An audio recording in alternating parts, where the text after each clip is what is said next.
여러분 안녕하십니까? 내외방송 뉴스입니다. 신규 의사 배출을 위해 지난달 치러진 의사 국가시험 실기시험 응시자가 전년도의 10분의 1가량에 불과한 것으로 집계됐습니다. 오늘 김선민 조국혁신당 의원이 한국보건의료인 국가시험원으로부터 제출받은 자료에 따르면 지난달 2일부터 24일까지 시행된 제89회 의사 국가시험 실기시험에는 347명이 최종 응시했습니다. 이는 예년의 10분의 1에 불과한 수준으로 당초 이번 실기시험 원서 접수자 364명보다도 17명 줄어든 숫자입니다. 또 지난 2020년 의료대란 속에서 시행됐던 제85회 실기시험 응시자 423명보다도 적었습니다. 김선민 의원은 이는 공중보건이 부족 사태 등으로 이어질 수 있는 만큼 하루빨리 대책을 마련해야 한다고 말했습니다.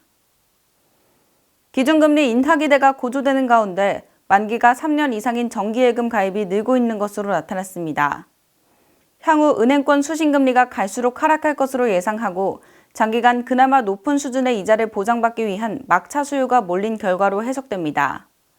오늘 한국은행 경제통계 시스템에 따르면 만기 3년 이상 정기예금 잔액은 지난해 9월 말 26조 216억 원 이후 지난 7월 말까지 10개월 연속으로 증가세를 이어왔습니다.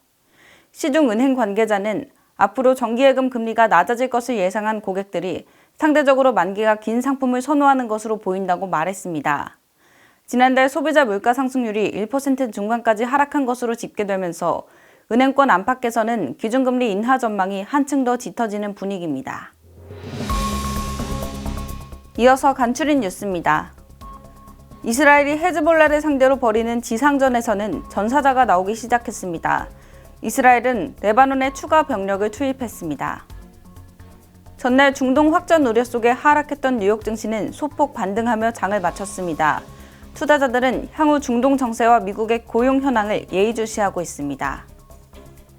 피아니스트 임윤찬이 세계적인 클래식 음반 시상식 영국 그라모폰상 수상자의 이름을 올렸습니다. 한국 피아니스트가 그라모폰상을 품에 안은 건 이번이 처음입니다. 개천절인 오늘 전국 곳곳에 비가 내리겠습니다. 해안가는 최대 60mm, 그 밖의 지역은 5mm가량 내릴 것으로 예상됩니다. 낮 최고 기온은 20도 안팎에 머물러 쌀쌀하겠습니다. 빠른 뉴스, 행복을 전하는 내외방송 이지현입니다.